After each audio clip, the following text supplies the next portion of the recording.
Good day. My name is Nozinhle Dube, and I'm the African Social Workers Lifestyle Guru. Today on this live, I will be talking about what a husband needs to know when they are migrating to the UK with a wife who is a social worker. And at the end of this live, what I hope whoever is watching to get is to have an understanding of the impact of relocation on marriages, and also to get couples talking about the dynamics within their marriage that might need to change once they arrive in the UK, and also to get couples to think about what is it that they need to adjust in their relationship in order to minimize the impact of relocation on their marriage. I have been consulting with a lot of African social workers, be it couples or individuals, that are seriously progressing plans to migrate as a couple to the UK.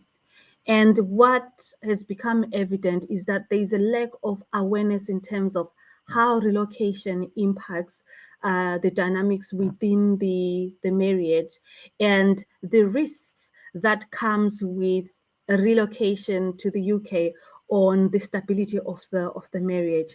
So let's just get into it. I'm not saying this as a blanket statement, but in most African communities, not just African communities, even in other countries outside of the UK, the women, whether married or unmarried, they are still occupying those traditional roles.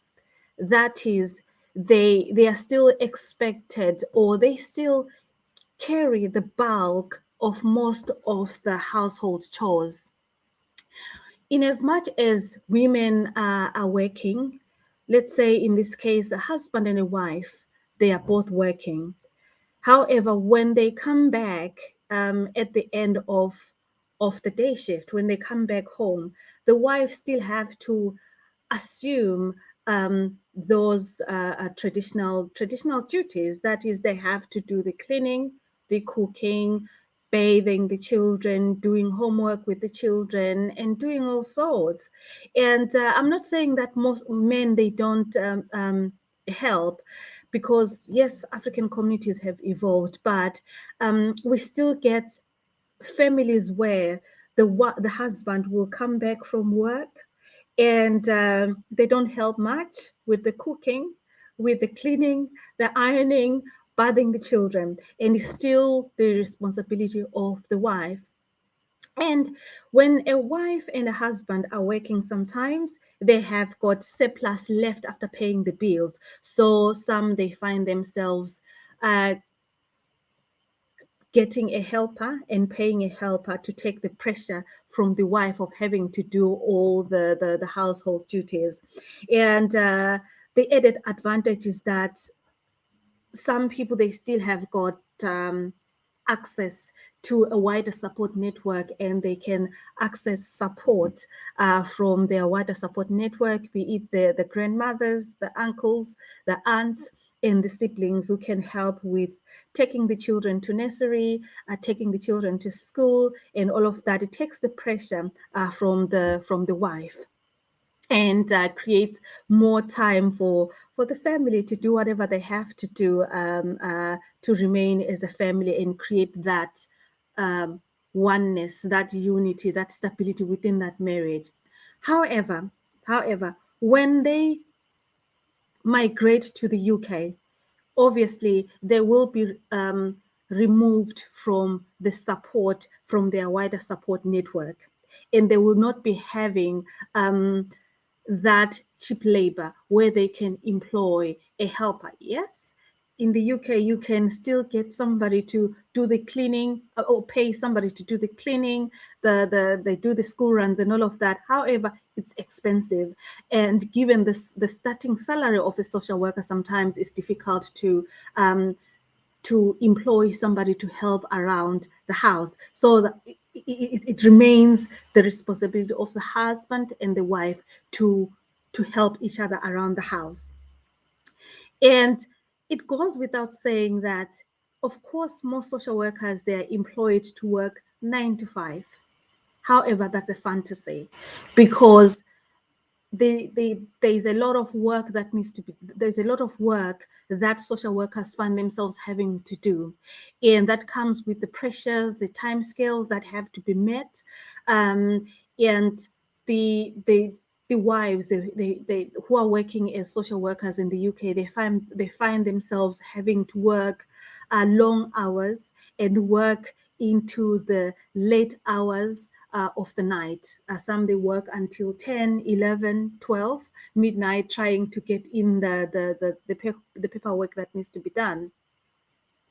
And what that means, it means that the husband will find himself having to step up, help around the house, do the cooking, do the laundry, wash the children, help the children with the homework. And for a husband who comes from a community where those duties or those roles are specifically for the wife, they might find themselves feeling emasculated, and they might struggle to adjust,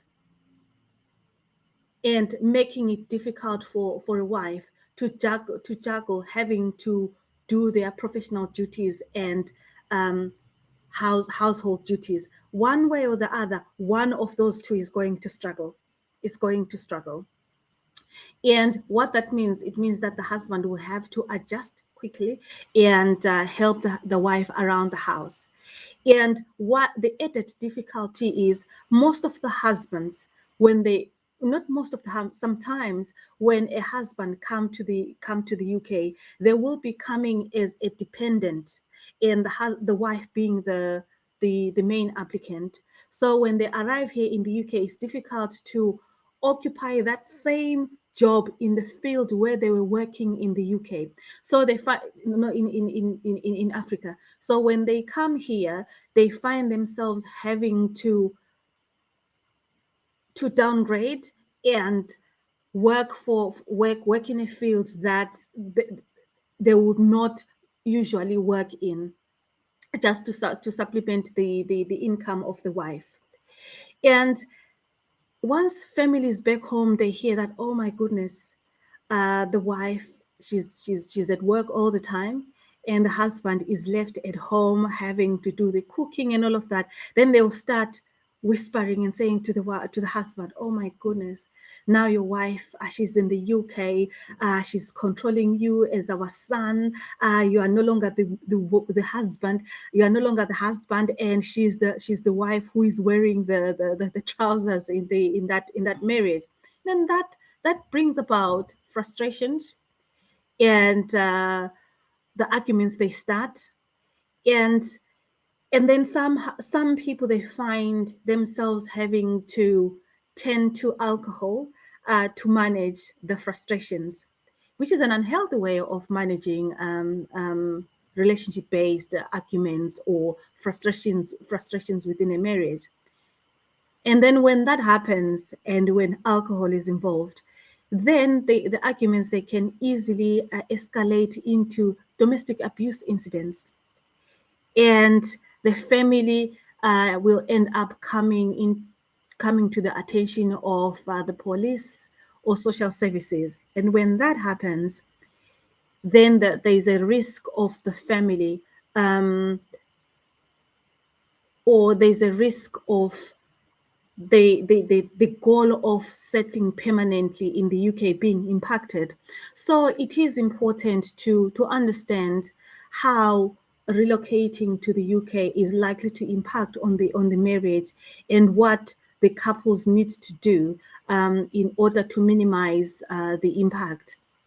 And if you know of a couple, or if you are a couple that is watching this recording, and you are thinking of migrating to the UK, just get in touch with me. My details are on the bottom of the screen, which is www.nozindledube.com, or you can email me at info@nozindledube.com, or you can drop me a chat on my number, which is on the screen, and then we can talk about some of the information that you need to know as a couple and consider in order to make sure that your marriage is not impacted upon arrival in the UK.